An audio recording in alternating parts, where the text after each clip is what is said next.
Tabok ta sa ba. Ang bay.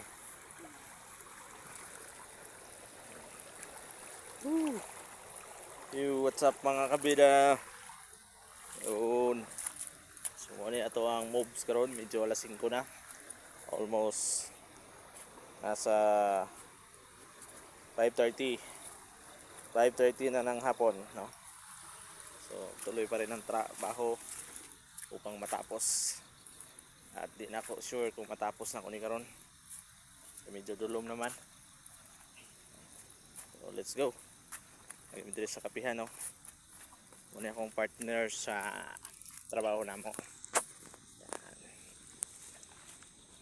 May tulay man pala dyan. Man, tulay, tulayo ang mga diagon, bida. Ha?